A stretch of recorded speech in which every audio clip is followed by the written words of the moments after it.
Last day we discussed regarding the ECG changes in inferior wall of MI.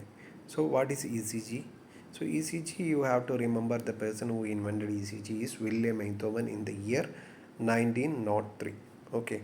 So commonly asking the Viva question is what is an electrocardiogram? What is an electrocardiograph? What is an electrocardiography? So you should know the difference. What is the difference? Electrocardiogram is the output what we are getting the ECG paper.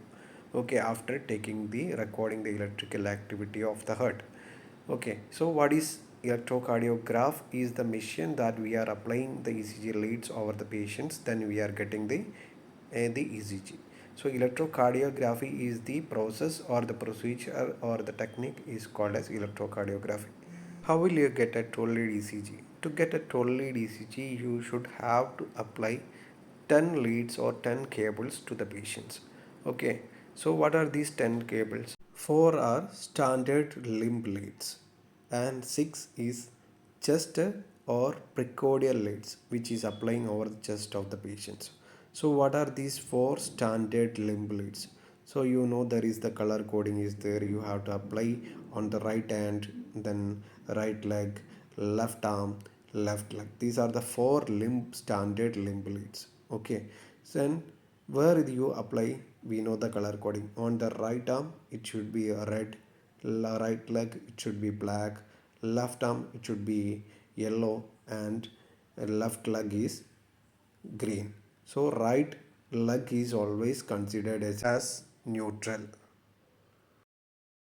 What about the chest leads or precordial leads? Chest leads are otherwise called as precordial leads. So we know the numbers V1, V2, V3, V4, V5 and V6. Where is this V1? You remember this V1 is fourth intercostal space right of the sternum. V2 fourth ICS left of the sternum. Okay, V3, before you application of V3 you have to place V4. V4, V5, V6 are in the fifth ICS. There is no change. All are in fifth intercostal spaces. There you have to remember there are certain lines. So these are called, okay, V4 is in fifth ICS mid clavicular line. V5 is fifth ICS anterior axillary line. V6 is fifth ICS mid axillary line. Remember this line.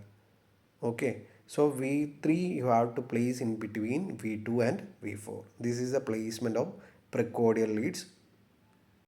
To identify which wall is affected of during MI, to through an ECG you have to remember the Einthoven triangle.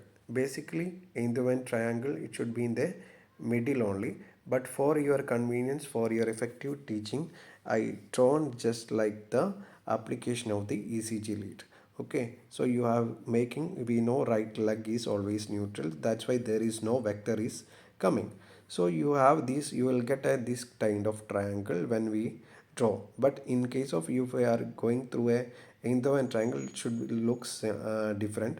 But for your easy learning, we are doing this. So in the middle also we consider the heart is in the middle. So which is lead 1 and this is lead 2 and this is lead 3. Lead 3 is between left arm and left leg. Okay. So what is our coming from the right side is called augmented vector right, augmented vector left, augmented vector foot. Okay, so how will you identify these walls of heart is which wall of heart is affected and concern the artery, which artery is blocked. Okay, so where you will get these ST weight changes. So consider the inferior wall.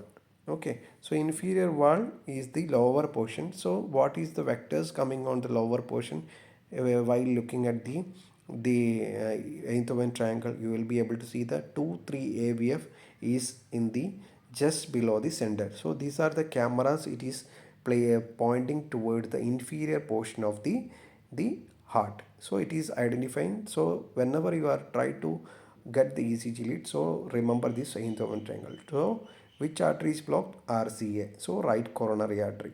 Okay, then the lateral wall. So lateral wall is the lateral aspect of your heart. Basically it is left circumflex is responsible for the lateral wall MI. So how will you identify? See, the lateral is this is the heart, so you will be able to see the lateral portion. So it is one and ABL is involved. So where is the other lateral? So the in the precordial leads you will get the lateral. So axillary is your lateral. So anterior axillary line, mid axillary line, both are comes under the lateral. So V5 and V6. So these are the ST elevated changes we'll be able to see in these leads. Come to the anterior wall. Okay, anterior wall is basically it is basically V3 and V4, it is pertaining LAD only. Okay, septum also involved in the anterior wall, or together can also happen androseptal. So all these are is blockage due to the LAD. Okay, so what is septal wall MI? If it is ST elevated changes only you are seeing in the V1 and V2 only, that is septal. So how will you be the androseptal? So both anterior wall and septal wall is involved, that is V1 to V4 you will be able to identify the posterior wall MI. You will be able to changes, the reciprocal changes can be seen in V1 to V3. I hope you will be able to identify which artery is responsible for each wall of MI, and where you will be able to identify the ECG changes